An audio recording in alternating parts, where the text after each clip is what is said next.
Bem, conforme eu falei na vez anterior, eu gostaria de compartilhar sobre verdades que podem cooperar com o desejo do teu coração de ser um pai espiritual, de cuidar da igreja de Jesus. Então, eu quero ressaltar aqui verdades que eu penso que se entrar no teu coração, vai te fazer uma grande diferença. Vai fazer você rever, repensar e até pedir ajuda a Deus para mudar a tua história. Eu estou assim muito convencido de que a primeira coisa que a gente precisa para ser um pai espiritual é a gente ser um filho espiritual. Se para alguém querer desejar de verdade no coração ter um cuidado sobre os filhos de Deus, é importante também ter uma relação de filho. Uma relação de filho. Tem que encontrar um pai espiritual. Olha que coisa interessante, eu citei o capítulo 4 de Paulo aos Coríntios. Depois que Paulo diz que ele admoestava como pai, né, ele diz também uma outra coisa muito interessante. Depois que ele informa que a igreja poderia ter milhares de preceptores, de tutores, de pedagogos, mas pais eles não tinham, ele diz assim, ele termina dizendo que, no versículo 17, que a descoberta, o diagnóstico dele, né, de que a igreja precisava de pais espirituais, fez ele tomar uma decisão. Ele tinha um medicamento para aquele problema, para aquela causa.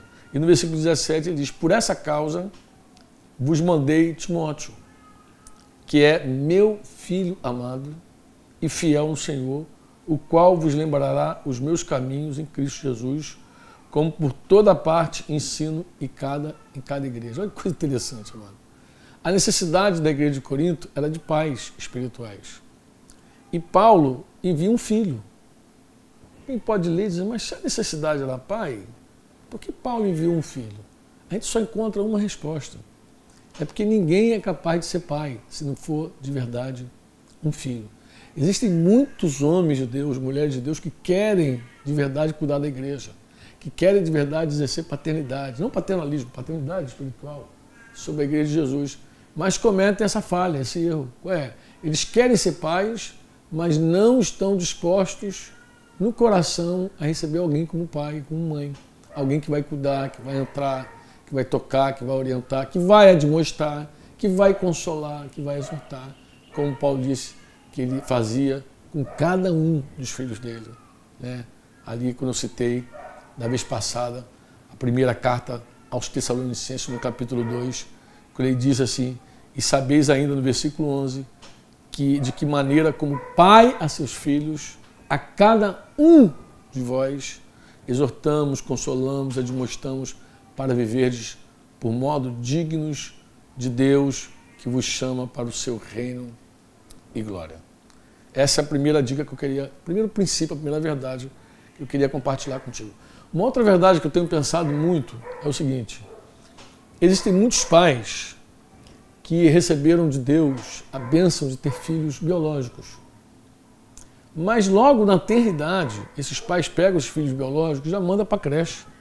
Eles não querem ter trabalho de cuidar dos filhos biológicos. Eles procuram, ao máximo, se verem livres desse trabalho de cuidar de um filho. O trabalho de um filho é um trabalho que você não colhe fruto a curto prazo e muitas vezes nem a médio prazo, talvez só a longo prazo é que realmente o fruto ele vem, né? Se não desfalecermos. Eu falei talvez porque a Bíblia diz se não desfalecermos. Gálatas 6 diz que todo bem que nós plantamos, nós colheremos se não desfalecermos. Então, se não desfalecermos, aí nós vamos colher o fruto do nosso trabalho. Agora, pensa no que eu vou te falar, em nome de Jesus. Imagina que você é pai ou mãe e nasceu um bebê na sua casa e você já colocou esse bebê na creche. Tem gente que coloca na creche aí em menos de 2 anos. Sem necessidade. Sem necessidade de trabalhar fora. Tem pessoas que fazem isso sem necessidade. E você que faz por necessidade, eu gostaria que você pensasse muito, buscasse Deus soluções para não ter que ser assim. Por quê? Porque formar filhos para Deus é uma bênção, é uma riqueza, é uma dádiva incomparável. Então, ora a Deus, busca em Deus, você que é mãe principalmente, né? busque em Deus uma maneira de você não deixar teu filho ou tua filhinha sozinhos. Mas por que eu estou falando sobre isso? Porque acaba sendo uma baita incoerência. Uma pessoa que recebe a bênção dos filhos, entrega para outros cuidarem, mas agora quer na igreja cuidar dos filhos de Deus. E fica pedindo a Deus filhos espirituais. Poxa, se você não cuida dos teus filhos, dos próprios filhos que Deus te deu, como é que você vai cuidar daqueles filhos que você não gerou de fato no teu ventre? Então é muito importante que primeiro você entenda que esse trabalho é um trabalho que glorifica a Deus na formação, mas que gasta muito tempo da tua vida, não é um trabalho a curto prazo, como eu te falei, nós não estamos plantando batata nem feijãozinho. Diz que o justo, ele é como a palmeira e como o cedro do Líbano, plantado na casa de Deus. Então, o justo é comparado ao cedro, por exemplo, cujas raízes são profundas, muito profundas, leva muito tempo para essa árvore, de fato, alcançar a sua maturidade, mas ela, quando ela é madura, ela é forte, ela é resistente. Mas isso é um projeto, não é um trabalho imediatista. Como eu falei, a gente não pode, de forma alguma, trabalhar por resultados. Resultado é uma coisa muito, muito tenra, muito frágil. Nós precisamos trabalhar com metas, com um propósito bem claro do que nós queremos para os discípulos, para os nossos filhos. Entendeu? Então eu queria te dar essa nota também, em nome de Jesus. Observa isso que eu estou te falando. Se você tem filhos biológicos, cuida deles como discípulos de verdade.